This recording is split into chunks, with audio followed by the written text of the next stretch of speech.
रामगढ़ छोटा सा गांव था।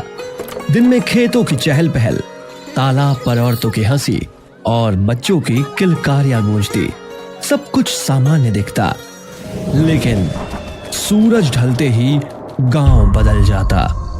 दरवाजे बंद हो जाते, गलियां वीरान हो जाती। वजह थी गांव के बाहर खड़ा वो पुराना पीपल का पेड़, जिसे देखकर हर किसी की रूह कांप उठती।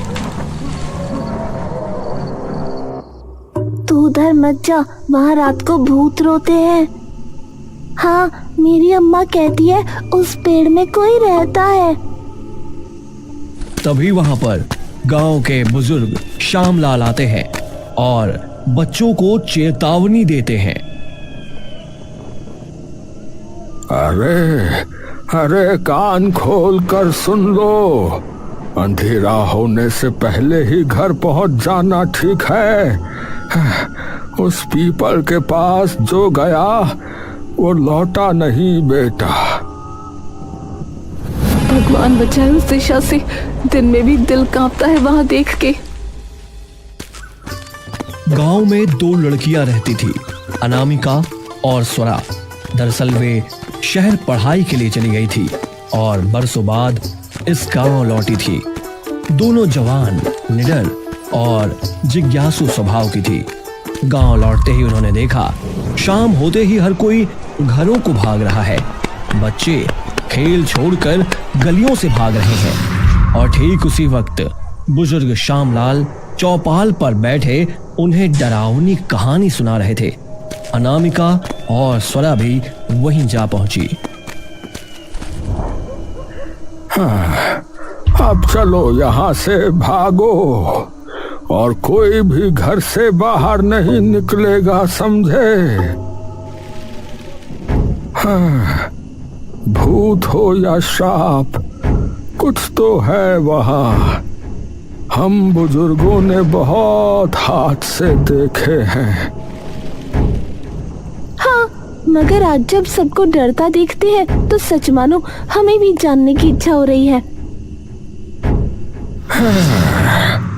तुम दोनों शहर में रहकर सब भूल गई हो। यहाँ रात ढलते ही हवाएं भी अजीब तरह से साएं साएं करने लगती हैं।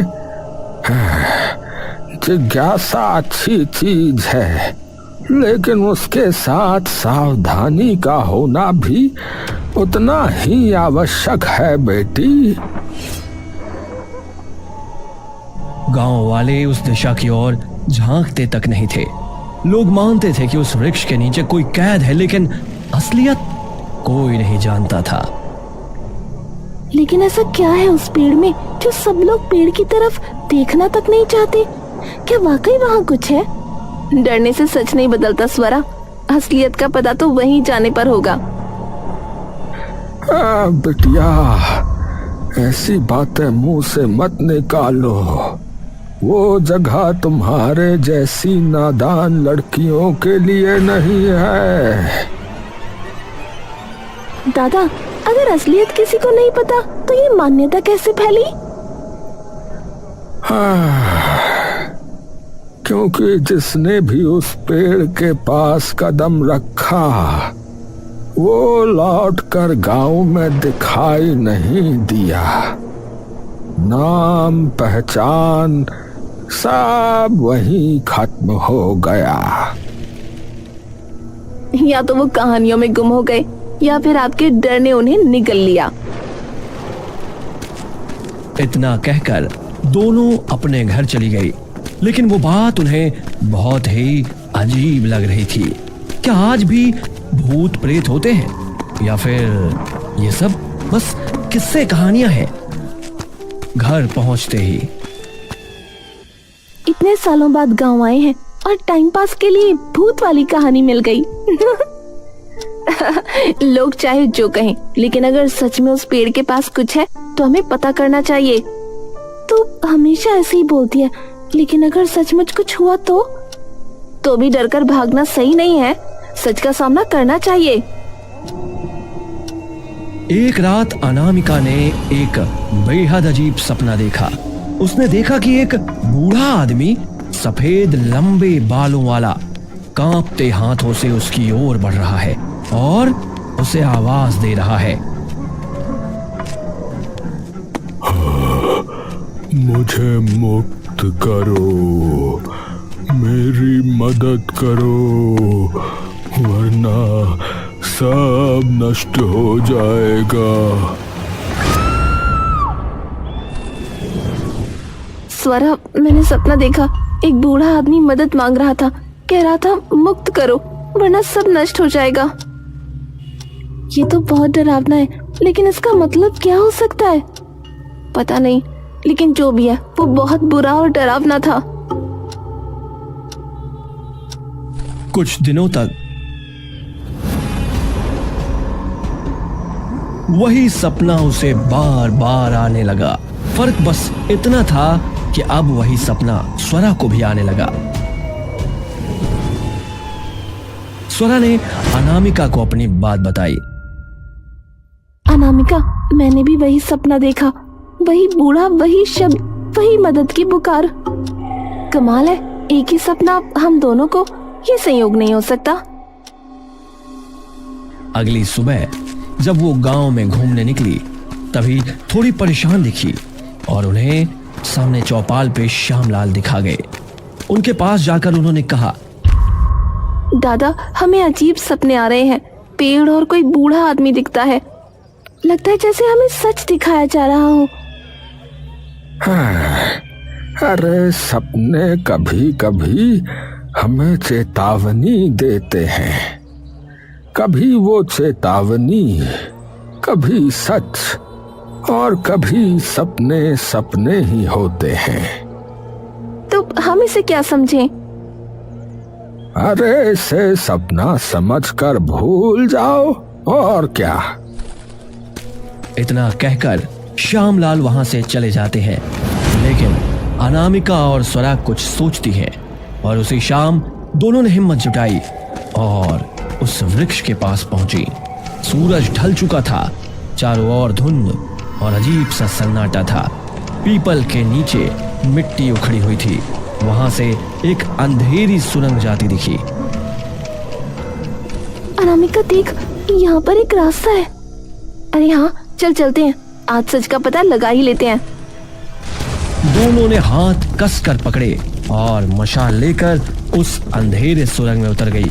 मशाल की लौ कांप रही थी, जैसे हवा भी उन्हें रोकना चाहती हो। अनामिका, हम अंदर तो आ गए हैं, लेकिन यहाँ अंधेरा बहुत गहरा है, मुझे बहुत डर लग रहा है। हाथ पकड़ो स्वरा, डर कर कुछ नहीं मिलेगा, हमें सच जानना है। मशाल की लौ भी अजीब तरह से हिल रही है, लगता है जैसे कोई हमें देख रहा हो। सावधान रहो, हर कदम सोच समझ कर रखना, यहाँ सिर्फ अंधेरा ही नहीं, खतरा भी है। सुरंग के अंधेरे में चलते हुए अचानक अनामिका और स्वरा को किसी बूढ़े आदमी की आवाज सुनाई दी। बेटियों, मेरी मदद करो, मैं यहाँ कैद हूँ, मुझे बचाओ। अनामिका और स्वरा ने देखा कि ये आवाज तो किसी अदृश्य दिशा से आ रही थी। अचानक उनके सामने एक धुंधली परछाई उभरी जो धीरे धीरे आकार ले रही थी। अनामिका, क्या वो वही बूढ़ा है? हाँ, उसकी आत्मा हमें बुला रही है, हमें उसकी मदद करनी होगी। वहां बूढ़ा रोता हुआ एक जंजीर से बंधा था। उसकी आंखों में डर और आशा दोनों झलक रहे थे। बाबा, आपको ऐसे किसने जंजीरों से जकड़ा है?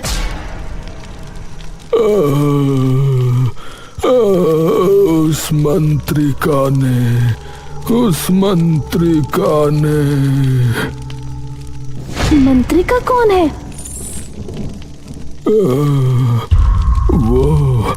वो एक तांत्रिक है। लेकिन आपको ऐसे जंजीरों में क्यों जकड़ के रखा है? वो मुझसे बड़ी तांत्रिक बनना चाहती है और इस गांव को हानि पहुंचाना चाहती है। लेकिन वो ऐसा क्यों करना चाहती है? वो मैं बाद में बताऊंगा। पहले जल्दी मुझे यहाँ से मुक्त करो। समय कम है, वरना वो आ जाएगी। हाँ, हम अभी आपको मुक्त करते हैं। बाबा आप डरिए नहीं, हम आपको उस मंत्रिका के हाथों से बचा लेंगे।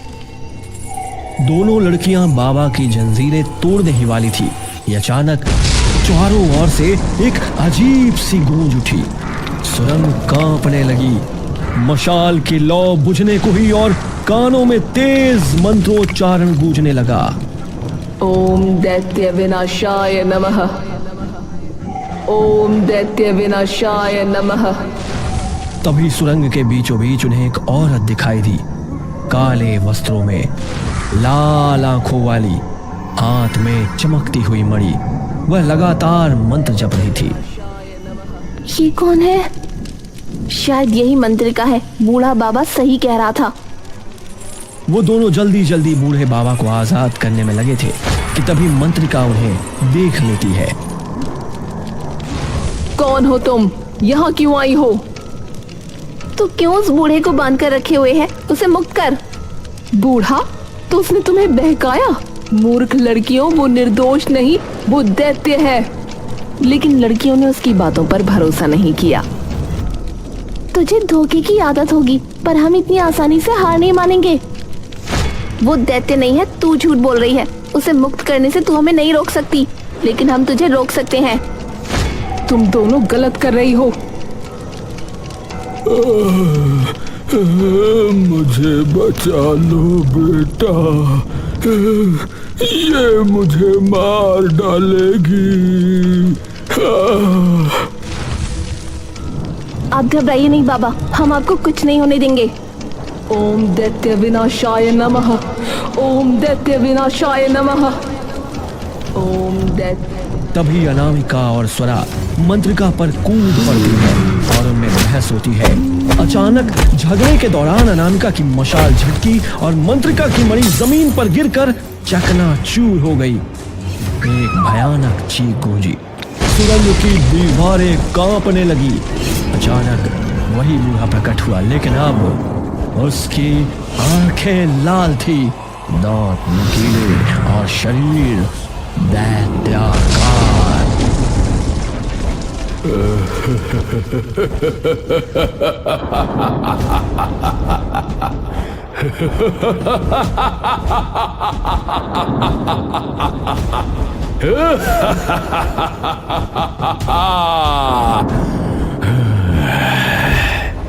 आखिरकार आजाद हो गया मैं।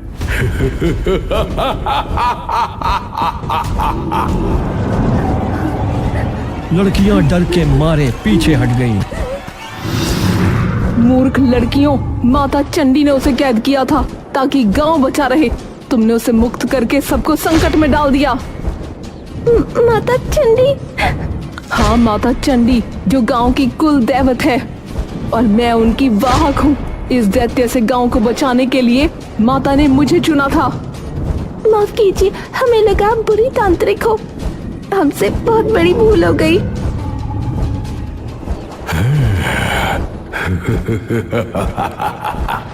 अब कोई नहीं बचा सकता तुम्हारे गांव को।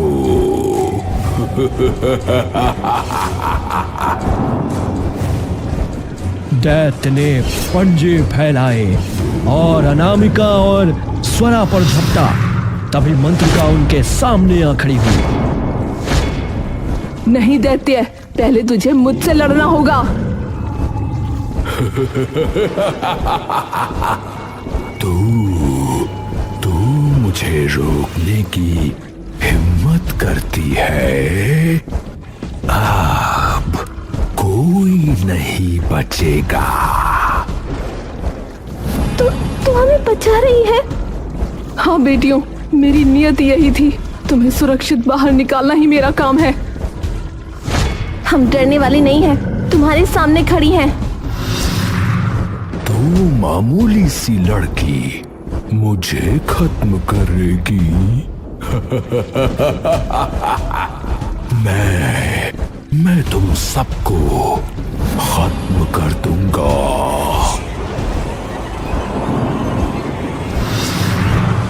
भीषण टकराव हुआ। मंत्रों की गूंज से सुरंग हिलने लगी। मंत्रिका ने पूरी शक्ति लगाई और दैत्य को अनामिका और स्वरा से दूर धकेल दिया, लेकिन धीरे मंत्रिका की शक्ति दैत्य के सामने कम होने लगी।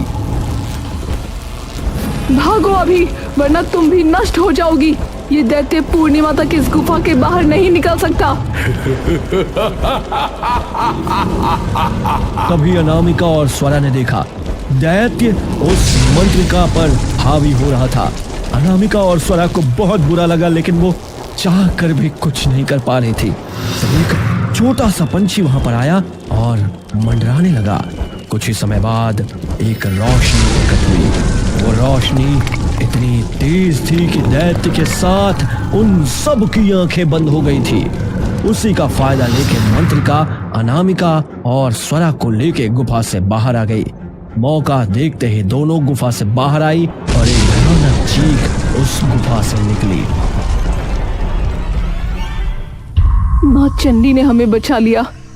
हमें माफ कर दीजिए, हमें नहीं पता था आप माँ चंडी की वाहक हैं। हाँ, हमसे बहुत बड़ी भूल हो गई। सच में हम नहीं पहचान पाए आपको। लेकिन अब दैत्य आजाद हो चुका है, अब हम क्या करेंगे? वो अगली पूर्णिमा तक कुछ नहीं कर पाएगा। अब माता चंडी ही हमें मार्ग दिखाएंगी। सबने चंडी के लिए हाथ जोड़ के प्रार्थना की। वो दोनों, उन्हें सिर्फ एक ही चिंता थी, आने वाली पूर्णिमा के बाद वो दैत्य सब कुछ खत्म कर देगा। लेकिन उसके पहले दैत्य का खात्मा करना होगा। लेकिन कैसे? अनामिका, हमें पूर्णिमा से पहले कुछ करना होगा।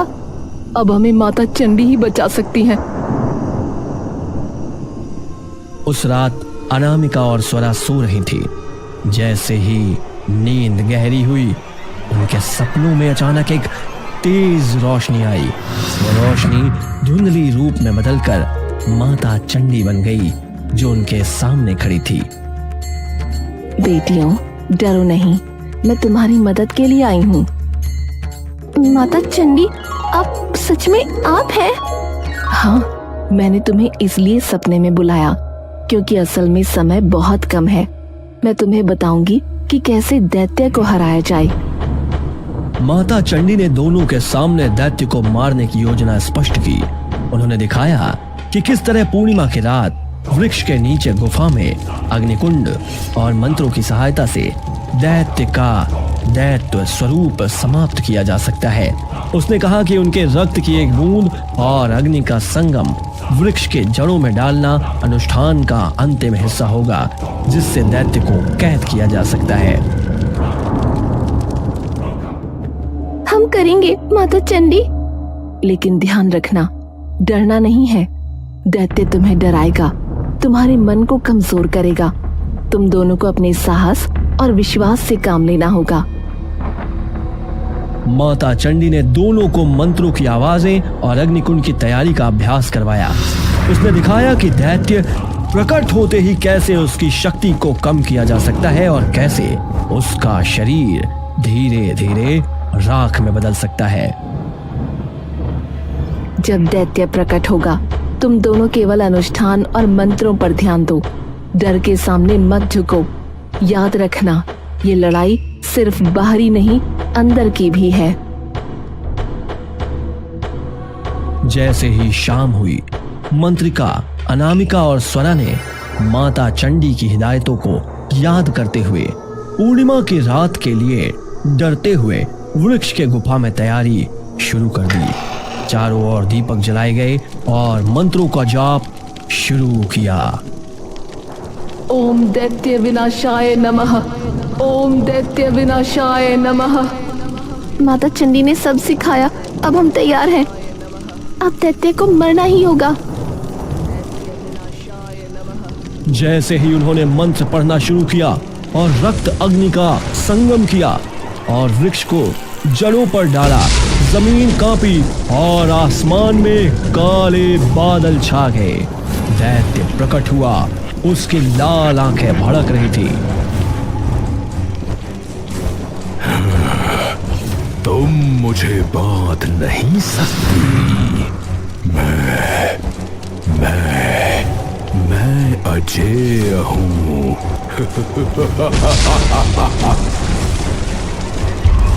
हम हार नहीं मानेंगे। अग्नि की लपटें ऊंची हो गई, मंत्रों की आवाज दैत्य के चारों ओर गूंजने लगी। दैत्य की लाल आंखें धीरे धीरे बुझने लगी, उसका शरीर राख में बदलने लगा। उन राख में से एक साया दिखने लगा।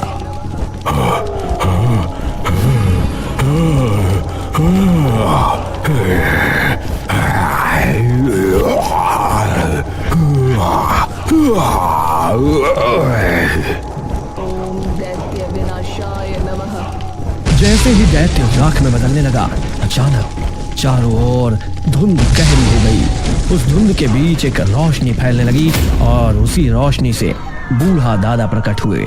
उनका रूप अब शांत था और आंखों में गहरी पीड़ा थी। देखो दादा। बेटियों, तुमने मेरी आत्मा को मुक्त किया। अब हमें सुकून मिलेगा। लेकिन दादाजी, आप कैसे यहाँ और दैत्य के रूप में कैसे कैद हुए? तभी पूरा दृश्य बदल गया, मानो समय पीछे लौट गया हो। बरसों पहले यही गांव, लोग समृद्ध थे। गांव का रक्षक था वही बूढ़ा दादा, जो उस समय एक शक्तिशाली तांत्रिक और जादूगर था। शुरू में तो वह गांव की रक्षा करता था, लेकिन धीरे धीरे उसका हृदय घमंड और शक्ति की भूख से भर गया था। अब मैं ही इस गांव का स्वामी हूँ। मेरी शक्ति के बिना कोई श्वास भी नहीं ले सकता। लोग डर के साए में जीने लगे। दादा बलिदान मांगने लगा, गांव वालों को अपने वश में करने लगा। उसकी आंखों में लालच और चेहरे पर अहंकार था। हे माता, हे देवी, हमें बचाइए, ये हमें नष्ट कर देगा। हमें बचाइए माता। तभी गांव की कुल देवी चंडी प्रकट हुई। सफेद आभा, लाल तिलक और तेज से चमकता हुआ रूप। रुक जा, तू अपनी शक्ति का दुरुपयोग कर रहा है। ये गांव मेरा है, मैं इसकी रक्षक हूँ। मुझे कोई नहीं रोक सकता, न तू और न तेरा ये श्राप। मैं अमर हो जाऊंगा। दादा ने चंडी को ललकारा, मंत्रों से युद्ध छेड़ दिया, लेकिन देवी के सामने उसकी शक्ति कमजोर पड़ गई। देवी ने दंड देते हुए अपने त्रिशूल से धरती पर आघात किया। अहंकारी, तू दैत्य बनकर उसी वृक्ष की जड़ों में कैद रहेगा। जब तक तेरी आत्मा अपने पापों का पश्चाताप नहीं करेगी, तू शांति नहीं पाएगा। और देखते ही देखते दादा का रूप विकृत होकर दैत्य में बदल गया। उसकी आंखें लाल, शरीर भयानक और जंजीरों में जकड़कर पीपल की जड़ों के नीचे कैद हो गया। गांव डर के साए में जीता रहा और यही बन गया श्रापित वृक्ष। धुंध छट गई। बूढ़ा दादा आंसू भरी आंखों से अनामिका और स्वरा को देख रहे थे।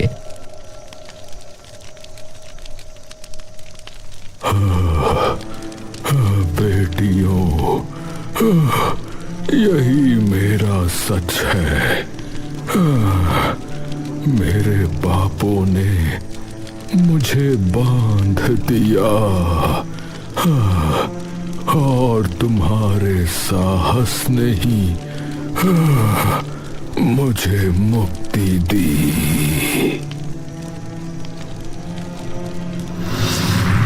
तभी प्रकाश का एक गोला बना और उसी से मां चंडी प्रकट हुई, लेकिन इस बार वो भयावह नहीं बल्कि कुल देवी के दिव्य स्वरूप में थी। आप तो गांव की रक्षक देवी है। हमें लगा आप तांत्रिक थे। मैं तुम्हारे गांव की कुल देवी हूँ। मुझे चंडी नाम से पूजा जाता है, लेकिन जब दैत्य की शक्ति बढ़ने लगी तो मैंने खुद को गुप्त रूप में छिपा लिया ताकि सही समय पर उसे रोक सकूं। मां चंडी ने दोनों लड़कियों के सिर पर हाथ रखा, उनकी आंखों में आत्मविश्वास और साहस भर दिया।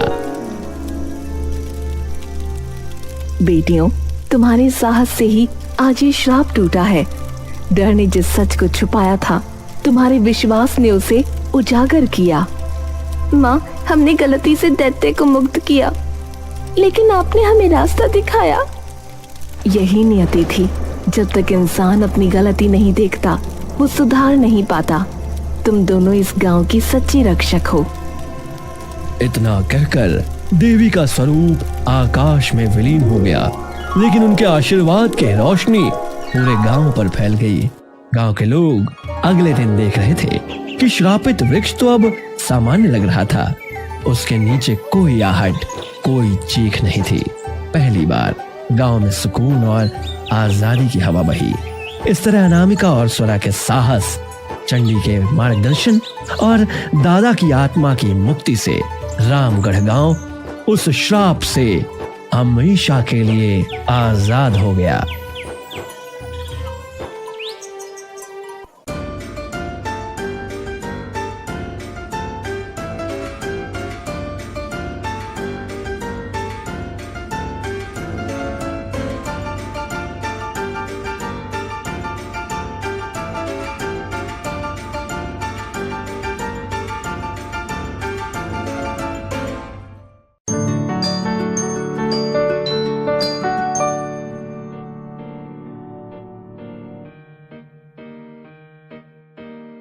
बहुत दिनों पहले की बात है। शांतिपुर में एक बहुत बड़ा जंगल था। उस जंगल में मीनी नाम का एक माँ बंदरिया अपने 2 बच्चों के साथ रहा करती थी। बच्चों में से बड़े का नाम था मिंटू और छोटे का नाम था चिंटू। मीनी अपने बच्चों को बहुत प्यार करती थी और बड़े ही लाड प्यार से उनका पालन पोषण करती थी। वो उन्हें अच्छे अच्छे भोजन भी लाकर दिया करती थी। कुछ महीने पहले ही मीनी के पति की मौत हो गई। तब से वो अपने बच्चों को कभी भी पिता की कमी महसूस नहीं होने दी। देखो मेरे बच्चों, मैं तुम दोनों के लिए केले लाई हूँ। अरे वाह, मजा आ गया। मुझे केले चाहिए, मुझे केले चाहिए। नहीं नहीं, मुझे पहले दो माँ, मैं बड़ा हूँ, मैं पहले खाऊंगा। हाँ बाबा हाँ, सबको बराबर दूंगी। शांति से बैठो जरा। मैं ये केले तुम दोनों के लिए ही तो लाई हूँ। पहले तुम दोनों को खिलाऊंगी, उसके बाद जो बचेगा मैं खाऊंगी। मेरे प्यारे बच्चों, आओ मेरे पास आओ। फिर दोनों बच्चों खाना शुरू करते हैं।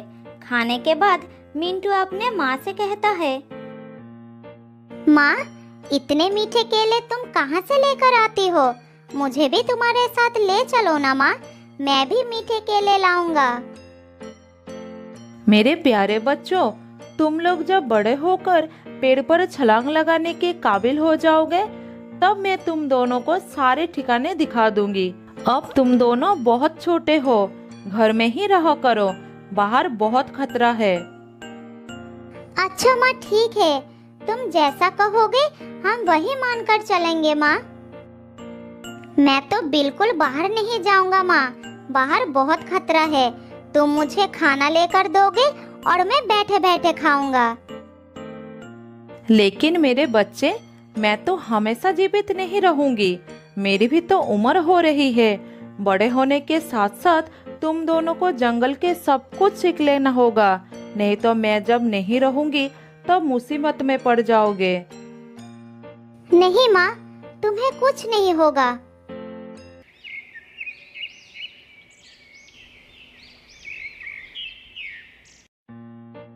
इसी तरह समय बीतता गया और समय बीतने के साथ साथ मिंटू और चिंटू बड़े होते जाते हैं। मेरे प्यारे बच्चों, तुम दोनों अब बड़े हो गए हो, इसीलिए मैं चाहती हूँ कि तुम दोनों मेरे साथ चलकर भोजन की तलाश करना सीखो, जंगल के नियम के बारे में जानो, जिससे तुम लोग खुद से अपना भोजन ढूंढकर अपना पेट भर सको। हाँ हाँ माँ, मैं तो कब से जाने के लिए तैयार हूँ। मुझे अभी ले चलो माँ। मैं इस घर के बाहर कभी नहीं गया हूँ। मुझे जंगल देखने का बहुत मन कर रहा है माँ। नहीं माँ, मैं नहीं जाऊंगा। मेरी तबीयत ठीक नहीं लग रही है, तुम दोनों जाओ। अच्छा ठीक है, कोई बात नहीं, मैं तुम्हारे लिए भोजन लाऊंगी। फिर माँ बेटे भोजन लाने के लिए जंगल की तरफ चले जाते हैं और चिंटू घर में बैठकर आराम करने लगते हैं। इसी तरह कुछ और दिन बीत जाता है। चिंटू को इसी तरह बिना हाथ पैर चलाए भोजन मिलने लगा, जिससे वो और भी आलसी हो गया। बाद में जब उसकी माँ उसे जंगल में जाने के लिए कहती थी तो वो कुछ न कुछ बहाना बना देता था। बेटा चिंटू, क्या आज तुम मेरे साथ चलोगे? ऐसे बैठे रहने से कुछ नहीं होगा, तुम्हें भी तो खाना ढूंढना सीखना होगा। नहीं माँ, मेरे पैरों में बहुत दर्द हो रहा है और फिर जंगल से भोजन लेकर आना, इसमें कौन सी बड़ी बात है? तुम मुझे फालतू में परेशान कर रही हो। अच्छा ठीक है, तुम आराम करो, मैं खाना लेकर आती हूँ। मिनी को ये बात समझ में आ जाती है कि चिंटू की आदत बिगड़ गई है, वो आलसी हो गया है। अगर वो अभी भी नहीं सुधरा तो उसे एक दिन बहुत बुरे वक्त का सामना करना पड़ सकता है। इसी तरह मिनी उसके भविष्य को लेकर चिंतित हो जाती है, लेकिन चिंटू को लगता था कि उसकी माँ उसे अपने साथ ले जाकर बस परेशान करना चाहती है। खाना ढूंढना तो वो सीख ही लेगा, लेकिन अभी नहीं। इसी बीच एक दिन मिनी की मौत हो जाती है। दोनों भाई माँ के पास खड़ा होकर बहुत रोने लगते हैं।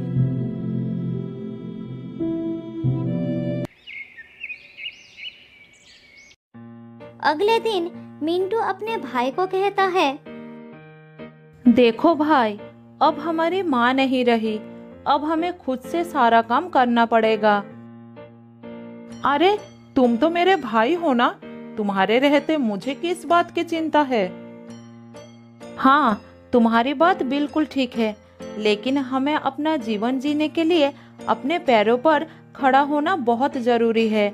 मैं कब तक तुम्हारा साथ दूंगा? अरे भैया, ज्यादा ज्ञान मत दो। जंगल से मेरे खाने के लिए कुछ भोजन लाते हो तो तुम इसीलिए अपने आप को बड़ा महान समझने लगे हो।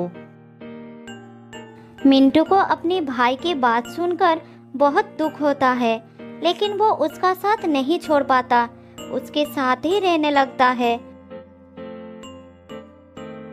इधर चिंटू अपने भाई के बातों को अनसुना कर उसी पर आश्रित होकर मजे करने लगता है।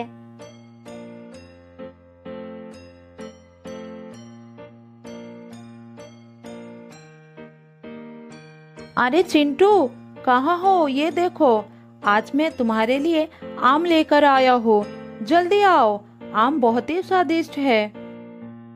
फिर चिंटू अपने भाई के पास आकर आम खाने लगता है। इसी तरह दिन बीतता गया।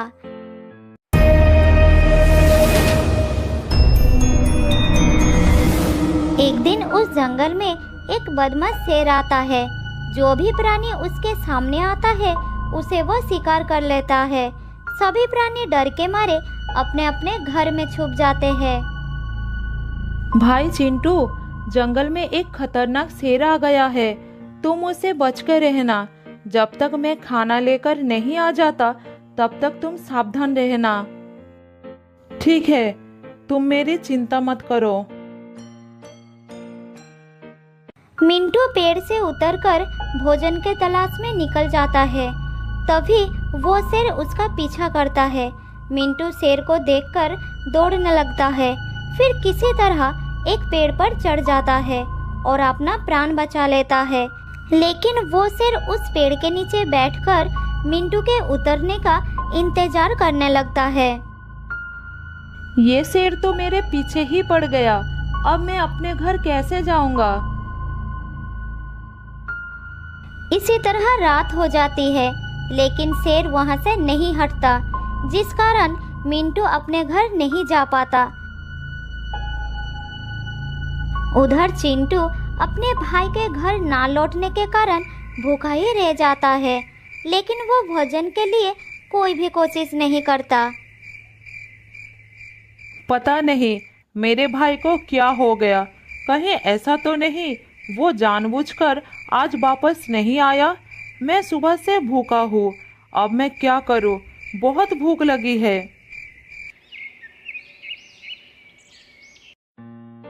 चिंटू पूरी रात ही भूखा रहता है। अगली सुबह मिंटू घर वापस आता है और अपने भाई को खाना देता है। भैया, तुम्हारी वजह से मुझे पूरी रात भूखा ही रहना पड़ा। तुम तो भूखे रहे, मेरी तो जान ही खतरे में थी। अच्छा, ऐसा क्या हुआ तुम्हारे साथ? मिंटू अपने भाई को सारी बात बताता है, फिर उसे कहता है, इसीलिए तो कहता हूँ तुम खुद से कुछ काम कर लिया करो, जिससे जरूरत पड़ने पर बुरे समय का सामना कर सको। अच्छा, ठीक है ठीक है। इसी तरह समय बीतने लगता है। कुछ दिनों में बारिश का मौसम भी आ जाता है और तेजी से बारिश शुरू हो जाती है।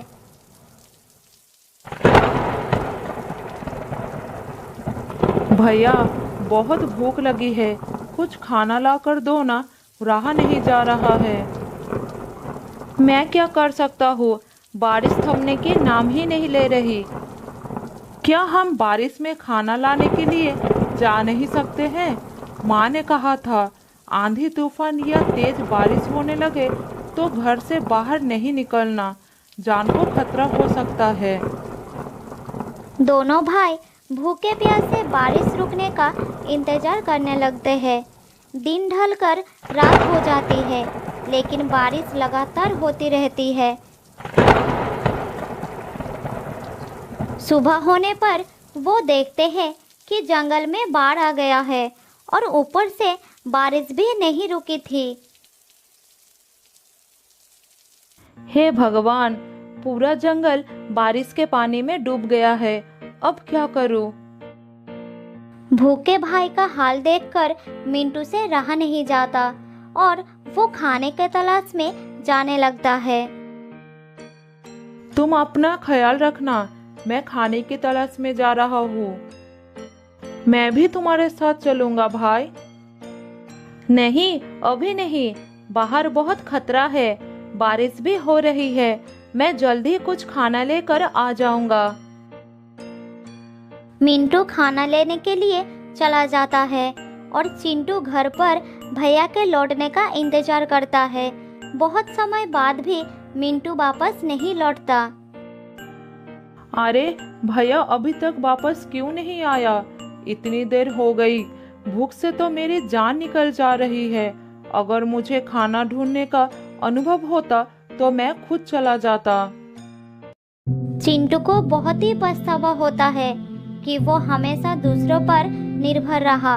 उसने कभी भी किसी चीज को पाने की कोशिश नहीं की, जिसके कारण आज वो संकट में फंसा हुआ है। कुछ दिनों से लगातार भूखे प्यासे रहने से चिंटू की हालत बहुत खराब हो जाता है। फिर एक रात उसे भूखे सोना पड़ता है, लेकिन चिंटू के लिए उस रात के बाद अगली सुबह नहीं होती। वो हमेशा के लिए सो जाता है। तो दोस्तों, इस कहानी से हमें ये सीखने को मिलता है कि हमें कभी भी दूसरों पर आश्रित नहीं रहना चाहिए। बहुत साल पहले की बात है। एक जंगल में रहती थी एक लोमड़ी। वो बहुत झूठ बोलती थी।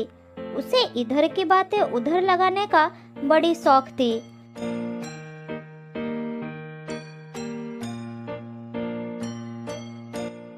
एक दिन लोमड़ी घूमते घूमते एक हिरनी के घर के सामने आ गई। तब हिरनी अपने बेटे से बात कर रही थी। लोमड़ी एक पेड़ के पीछे छुपकर दोनों की बातें सुनने लगी। बेटा, तुम उस पहाड़ी पर मत जाया करो। मैंने कितनी बार तुमसे मना किया है। तुम्हें पता नहीं कि वहाँ पर एक खतरनाक लोमड़ी रहती है। एक दिन उसके नजर तुम पर पड़ गई तो वो तुमको जिंदा नहीं छोड़ेगी। माँ, अगर ऐसा है तो आज मैं अपने पापा को वहाँ पर ले जाऊंगा। वो उसको मार देंगे और मैं रोजाना वहाँ पर जा सकूंगा। बेटा, वो लोमड़ी बहुत ही खतरनाक है। तुम्हारे पापा का उससे सामना हो चुका है। उसने उन्हें भी खूब मारा था।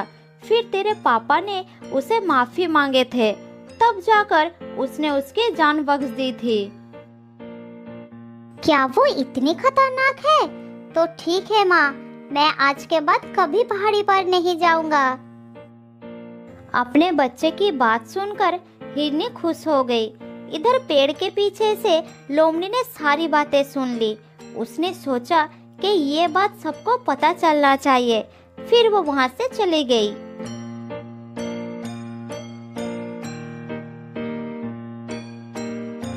वापस जाकर वो एक एक करके सारे जानवरों को ये बात बता दी कि हिरनी का पति एक लोमड़ी से पिट कर आया है। उधर हिरनी का पति जब जंगल में घूम रहा था तब हर जानवर उसका मजाक बना रहे थे। वो सब यही कह रहे थे कि वो एक लोमड़ी से मार खा कर आया है। यही बात सुन सुनकर उसे बहुत गुस्सा आ गया। तब वो अपने घर पहुंचकर हिरनी के ऊपर बरसने लगा। तुमने लोमड़ी से कहा कि मैं एक लोमड़ी से मार खाकर आया हूँ। यही बात उसने पूरे जंगल में फैला दी है। तुमने ऐसा क्यों कहा? पति की बात सुनकर हिरनी ने उसे सारी बात बताई। अरे सुनो सुनो, गुस्सा मत करो। मैंने सिर्फ हमारे बच्चे को डराने के लिए कह दिया था और वो मान भी गया। मुझे नहीं पता कि लोमड़ी ने ये बात कब सुन ली। ये सुनकर हिरनी का पति लोमड़ी के पास गया और उससे बोला,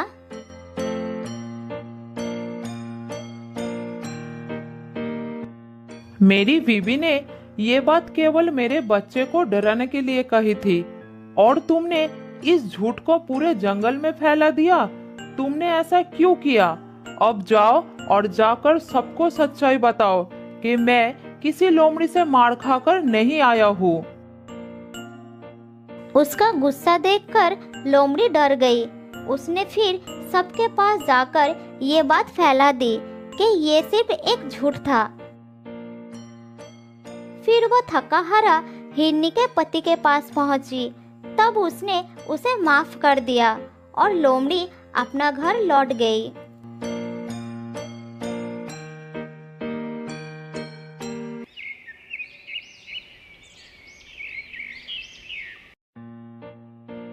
ऐसा ही कुछ दिन लोमड़ी चुपचाप रही, लेकिन अभी भी उसका ये आदत छूटी नहीं थी। फिर से वो जंगल में घूमने लगी।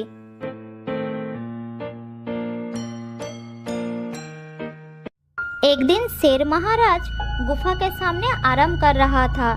तभी उसके पास दूसरे जंगल का एक शेर राजा आया।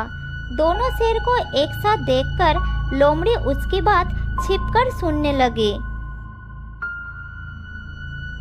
अरे तुम मेरे जंगल में कैसे? मैं तुम्हारी तरफ दोस्ती का हाथ बढ़ाने के लिए आया हूँ। दोस्ती का हाथ? मेरी तरफ? क्या कहना चाहते हो तुम? शेर खान, तुम्हारा जंगल कितना बड़ा है और मेरा जंगल कितना छोटा। मुझे पता है कि तुमको इस जंगल को संभालने में कितना तकलीफ होता होगा। ऐसा कुछ नहीं है, मैं मेरे जंगल को अच्छे से संभाल रहा हूँ, किसी को मुझसे कोई तकलीफ नहीं है। शेर खान, मैं तो तुम्हारी भले के लिए ही कह रहा था। तुम मेरे और अपने जंगल को एक कर लो, फिर हम दोनों मिलकर इस जंगल में राज करेंगे। ये बात कहकर वो मन ही मन सोचने लगा। बस एक बार ये हाँ कर दे, फिर इसके जानवरों के साथ मिलकर इसी को मरवा दूंगा, तब दोनों जंगल पर मेरा ही राज होगा। मुझे ये मंजूर नहीं है, तुम जा सकते हो। तुम बूढ़े हो चुके हो शेर खान, अगर कोई मुसीबत आ गई तो तुम कैसे इस जंगल को बचाओगे? ये सुनकर शेर खान को गुस्सा आ गया। लगता है तुझे दिखाना ही पड़ेगा कि मुझ में दम है कि नहीं। नहीं नहीं, रुक जाओ, अभी तो मैं जा रहा हूँ, लेकिन कुछ ही दिनों बाद मेरा भाई जंगल आ रहा है। वो तुमसे बहुत ज्यादा शक्तिशाली है, अगली बार मैं उसी के साथ आऊंगा। लगता है तुमको अपनी जान प्यारी नहीं है। हा हा हा, मुझे मार भी दोगे तब भी वो यहाँ जरूर आएगा और तुम्हारे जंगल को साफ कर देगा। ये सुनकर शेर खान जोर जोर से हंसने लगा। क्या बोला तुम? तुम्हारा भाई आएगा? तो सुनो, मेरा भी एक भाई है जो पास के जंगल में राज करता है। मुझसे ज्यादा जवान और ताकतवर है वो, मैं उसी को बुला लेता हूँ। लेकिन अगर वो इस जंगल में आएगा तो उसको भी शिकार की जरूरत पड़ेगी। तो क्या हुआ, तुम्हारा भाई आएगा, वो भी बिना वजह मेरे जंगल के जानवरों को मारेगा। इससे अच्छा मैं अपने भाई को ही बुला लेता हूँ। वो रोजाना 3 जानवर को शिकार करता है, यहाँ भी ऐसा करेगा। अब मैं तुमको मार देता हूँ। जब तक तुम्हारा भाई आएगा उससे पहले मेरा भाई यहाँ आ चुका होगा। अरे नहीं शेर खान, मैं तो बस ऐसे ही तुमको डराने के लिए कह रहा था। मेरा कोई भाई नहीं है, मैं जा रहा हूँ। ये कहकर वो वहाँ से भाग गया। इधर लोमड़ी सोचने लगी, अरे बाप रे, रोजाना 3 जानवर, ये बात तो सबको बताना पड़ेगा। ये कहकर लोमड़ी वहाँ से चली गई और उसने ये बात पूरे जंगल में फैलाना शुरू कर दी। वो जानवरों के पास जा रही थी और यही कह रही थी, शेर खान अपने भाई को इस जंगल में बुलाने वाला है। अब ये दोनों भाई मिलकर रोजाना 3 जानवरों का शिकार करेंगे और कुछ ही महीनों में जंगल खत्म हो जाएगा। ये सुनकर जानवरों के दिल में डर पैदा हो गया। तब सभी जानवर उस जंगल को छोड़कर जाने लगे। शाम होते होते जंगल एकदम खाली हो गया।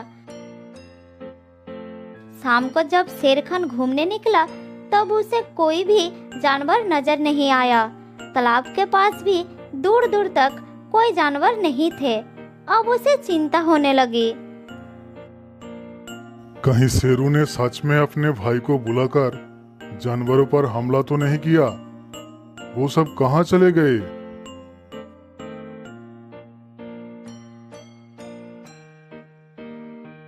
थोड़ी दूर जाने के बाद शेर खान को बहुत सारा पैरों के निशान नजर आया जो जंगल के बाहर के तरफ जा रहा था। फिर वो उसी रास्ते से भागना शुरू कर दिया।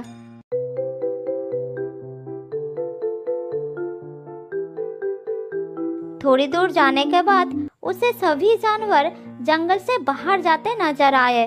शेर खान सबके सामने जाकर खड़ा हो गए। क्या हो गया तुम सबको? कहाँ जा रहे हो जंगल को छोड़कर? थोड़ी देर तो कोई कुछ नहीं बोला। फिर हाथी ने हिम्मत करके कहा, वहाँ रुककर मौत का इंतजार करने से अच्छा है कि हम यहाँ से चले जाएं। मौत का इंतजार? तुम लोग क्या कहना चाहते हो?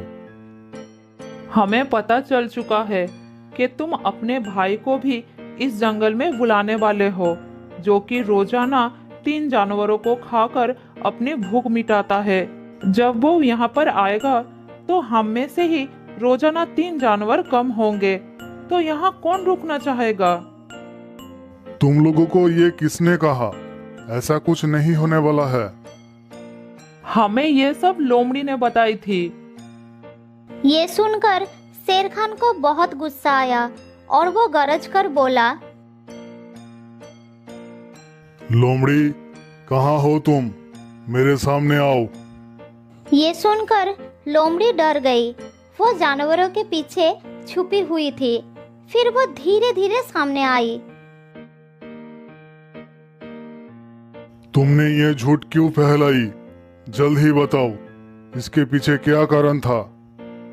महाराज, मैंने आपको कहते हुए सुनी थी। आप शुरू से कह रहे थे कि आप अपने भाई को बुलाने वाले हैं और फिर रोजाना 3 जानवरों का शिकार किया करोगे। मूर्ख, तुमने ये नहीं सुना शेरू क्या कह रहा था? वो अपनी भाई को बुलाकर इस जंगल पर हमला करने के लिए कह रहा था। इसीलिए उसको डराने के लिए मैंने ऐसा बोल दिया कि मेरा भी एक भाई है। असल में मेरा कोई भाई नहीं है और मैं कभी अपने जंगल को बर्बाद नहीं करूंगा। ये सुनकर सब जानवर खुश हो गए और वापस जंगल की तरफ चल पड़े। सुनो लोमड़ी, आने वाले खतरों से होशियार रहना अच्छी बात है, लेकिन पहले पता कर लेना चाहिए कि खबर सही भी है या नहीं। बिना पता किए किसी भी बात को फैलाना अफवाह होती है और अफवाह फैलाने से हमेशा नुकसान ही होती है। ये सुनकर लोमड़ी को अपनी गलती का एहसास हो गया। फिर उस दिन के बाद उसने अफवाह फैलाने की आदत हमेशा के लिए छोड़ दी।